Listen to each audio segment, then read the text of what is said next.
हरदा जैसे हादसे पर रोक लगाने और स्पष्ट व कड़ी नीति बनाने के निर्देश एनजीटी ने दिए हैं। साथ ही अभी तक क्या कार्रवाई हुई है उसकी एक्शन रिपोर्ट भी 3 सप्ताह में तलब की है। वहीं अब अगली सुनवाई 6 मार्च को तय की गई है। दरअसल एनजीटी के सोशल वर्कर पीजी नासपांडे और रजत भार्गव की एक अवमानना याचिका पर सुनवाई करते हुए कहा कि हरदा जैसे हादसे की पुनरावृत्ति न हो, लिहाजा प्रदेश में जहां भी इस तरह के पटाखे गोदाम या फैक्ट्री संचालित की जा रही है वहां से लेकर आवासीय क्षेत्र के बीच करीब 1 किलोमीटर की दूरी पर बफर जोन बनाए जाए। एनजीटी की सुनवाई के दौरान याचिकाकर्ता के वकीलों ने दलील दी कि मामले में सुप्रीम कोर्ट ने भी स्पष्ट निर्देश दिए हैं, उसके बावजूद भी प्रदेश में कई जगह इनका पालन नहीं किया जा रहा है। यदि सुप्रीम कोर्ट के निर्देशों का पालन होता तो शायद हरदा जैसा बड़ा हादसा नहीं होता, जिस पर सहमत होते हुए एनजीटी ने पर्यावरण प्रदूषण कंट्रोल बोर्ड, रेवेन्यू और शहरी विकास को निर्देश देते हुए इस दिशा में कड़ाई से नियमों का पालन कराने की नीति बनाने को कहा है। उन्होंने एक याचिका लगाई थी जिसमें यह कहा गया था कि सुप्रीम कोर्ट ने वर्ष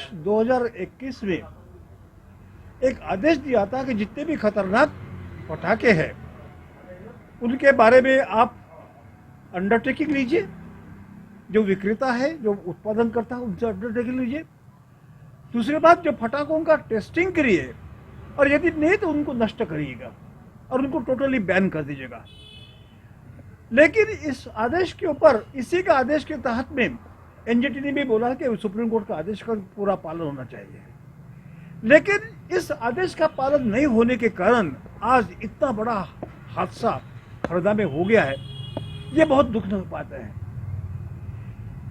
माननीय एनजीटी ने हमारे याचिका पर 8 फरवरी को सुनवाई करते हुए ये स्पष्ट कहा है कि ये याचिका यदि मान लीजिए पहले आप आदेश पालन करते हैं तो यह हादसा नहीं होता है।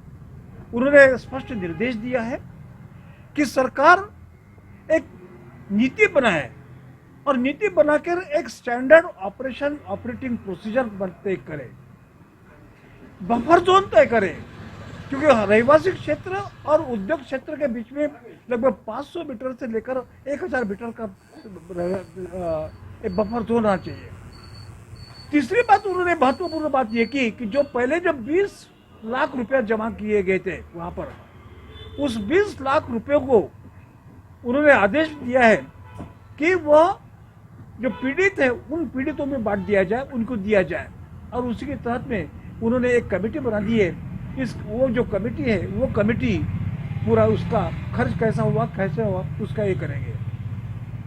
माननीय एनजीटी ने इस स्पष्ट रूप से कहा है कि एक्शन टेकन रिपोर्ट 3 सप्ताह के भीतर दर्ज होना चाहिए और वहां पर की गई कार्रवाई को आप यहीं तत्काल कोर्ट में जमा करें और मामले की अगली सुनवाई 6 मार्च।